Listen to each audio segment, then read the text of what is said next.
national government. We are not independent. We work together. And you're very right. The new water sources is work that we shall do with the Ministry of Water to develop. But we are, and you can imagine how urgent that task is.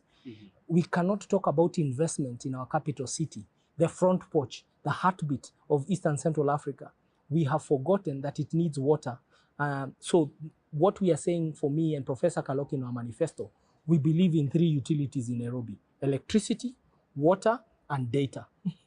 So those will be the 3 utilities that we shall provide. And yet electricity is not you who supplies it. But electricity, we have more. Water, your only role is to make sure that it's piped to the homes or to the various Yes, places. and we also build the sources, and we partner. Yeah, but correct. Still, just on that water, just so that we can move away from that question. You know, the indignity of Nairobians is shown by the bowsers that traverse the cities. That every time you see a tank having water in it, you just know that that's somebody who should be having water flowing from that tap, but they don't have that water. Right now, we are on a water rationing program, which will continue until the new water sources are completed. New dams are built that are able to create the mismatch we talked about, where supply of water is 50% the demand of water in Nairobi. It's at half the demand that is half. That's why you see the bowsers coming through. And there's also been a heavy investment in boreholes. Like during the COVID period, I believe almost 144 boreholes were sunk in informal settlements right through Nairobi. If you look at some of the people who can afford it, everybody has been sinking boreholes. But you know, we are drilling the Nairobi aquifer and really affecting the water, the underground water system for Nairobi. Luckily, it is a city of cool waters. That's why it's called Nkare Nairobi. That's why the Maasai called it a place of cool waters. But the water problem, we will have to make do with boreholes in the short term, with specific bowser in the short term. But in the longer term, in 5 years, I can promise Nairobians that supply of water to Nairobi will exceed the demand that we are having. Will you be willing, if you became governor and you realize that part of these water problems is people doing business, in the sense that people are creating artificial shortages, and therefore so that they can be able to supply water to homes, will you take a hard stand on that and make sure that does not happen? Manua, we have agreed there is no artificial shortage of water. There is a real shortage of water. But my own study and my own understanding, and remember I was deputy governor for 6 months, I clearly, and one of the first jobs I did was actually to change the governance of Nairobi City Water and Sewerage Company.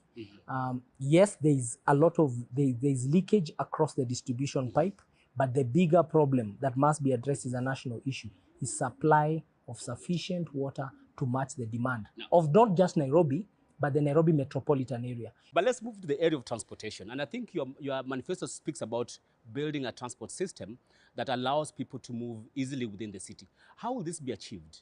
Because you see, sometimes when we get, as citizens, when we get these manifestos, all these big ideas, but it's difficult to understand how that gets achieved. Can I tell you, we have a president who's the 5th president of this country called Raila Amolo Odinga. Baba Raila Amolo Odinga is an addict of infrastructure and an addict of peace and an addict of unity. That man is the man who drew and delivered as Minister of Roads the outer ring. There used to be the outer ring road which passes through Umoja, and Umoja used to be very far from CBD. Then he came with a plan and delivered the eastern bypass, the southern bypass, and now the bypass between Denderu back, that has just been done, back to Kikuyu area. What we are now saying is there is going to be the Azimio commuter transport rail ring that will connect Githurai to Kiambu into Limuru, and a railway line from Riruta Satellite going into Ongata Rongai, a railway line from Embakasi to Ruai, and will then create a commuter rail system, and then change our transport system from being homocentric. Homocentric means even when you come from up country, you are decanted in Tomboya Street, Tea Room, Nyamakima, and Grogon. And then after that, the way we were decanted back in 1960, when the city had 300,000 residents. Now we are 5 million. We are still decanting people in the middle of CBD. If you go to Tomboya Street and the south, the streets have been taken over by public transport. So what we are saying is there's a whole need to redesign